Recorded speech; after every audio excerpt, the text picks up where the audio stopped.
I wasn't directly involved in this story, but I witnessed most of it unfold, and I feel compelled to share it. My husband, Benjamin, and I have lived in our modest two-story home for nearly 20 years.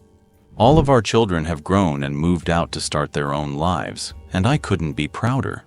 But what I'm about to tell you happened last year, and it left an impression on me. For a while, the house across the street from us had been vacant, and I was getting tired of the empty space. I'm retired now, so I spend a lot of time on our front porch, knitting, reading, and enjoying the weather with Benjamin. I also listen to a lot of true crime podcasts, and sometimes I just play music. When a new neighbor moved in, it was a welcome change. The young man who moved in seemed to have a lot going for him. He was in his mid-20s, drove an expensive-looking BMW, and always wore flashy clothes. I assumed he was either wealthy or trying very hard to give that impression. I hope I'm not giving the wrong impression of him. He was actually very kind and friendly. After a few days, he came over and introduced himself. His name was Quinn, and he was a few years out of college, just as I had guessed. He got along really well with Benjamin, and they'd often chat about sports. Benjamin even shared some college stories that I hadn't heard in years. Quinn told us he worked in the entertainment industry, doing freelance work for an internet personality, though I'll admit, I didn't fully understand what that entailed. It seemed lucrative, though, because Quinn appeared to be financially comfortable. He spoke about investments and stocks with Benjamin, and overall, he seemed like a decent guy. Life in the neighborhood felt normal for a while, and I didn't think much of it. I spent so much time on the porch that I often saw Quinn leaving his house, and he would wave to me as he drove off. I always waved back. But after some time, I began to notice something unusual. A young woman started visiting his house frequently. She drove a little white convertible, and though she was quite young and attractive, she dressed in a way I didn't fully appreciate. She seemed to be the kind of woman you'd expect someone like Quinn to date. Flashy, confident, and a little daring. She visited regularly, about once or twice a week, always when Quinn wasn't home. She had her own key to his house, so I assumed she was his girlfriend. She'd stay for a while and then leave, and while I didn't understand the nature of their relationship, I kept my thoughts to myself. Young people date differently these days, I figured. Then one evening, I saw them together in his driveway. Quinn had pulled up with her in the passenger seat, confirming what I had suspected. She was his girlfriend. But shortly after that, things seemed to shift. One afternoon, I was tending to my garden when I heard shouting coming from across the street. I looked up to see Quinn and the girl arguing fiercely in his driveway.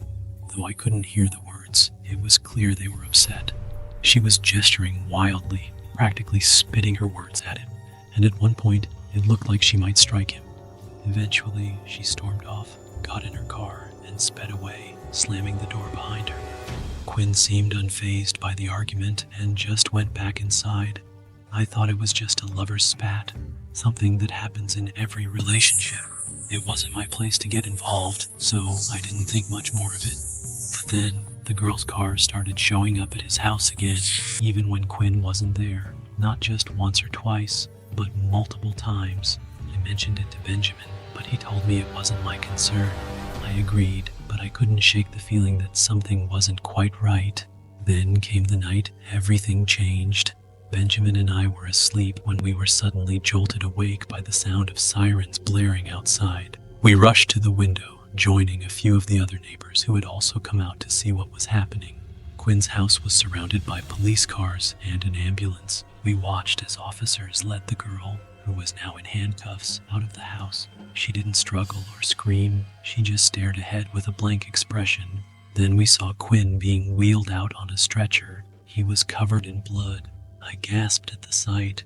We didn't see him for a week after that, and I was sick with worry. When he finally returned home, Benjamin and I went over to check on him. He let us in without hesitation and explained what had happened. The girl, whose name was Ellie, had confessed to everything. For starters, she wasn't supposed to have his house key. She had stolen his spare key and made a copy without him knowing. According to Quinn, she started asking for expensive things, dinners, jewelry, trips, and when he hesitated, she became possessive and angry. Their relationship started to deteriorate.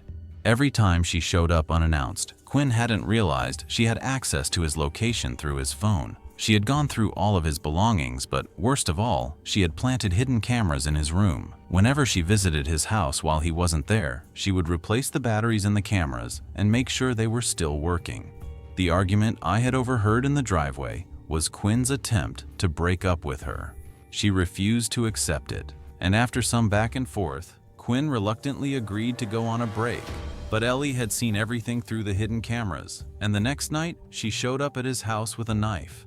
I won't go into all the details, but you can probably imagine what happened next. Somehow, Quinn managed to get Ellie outside, but not before she had seriously injured him. The doctors told him he had been just an inch away from needing surgery, or worse, losing his life. Benjamin and I tried to console him, but Quinn was visibly shaken.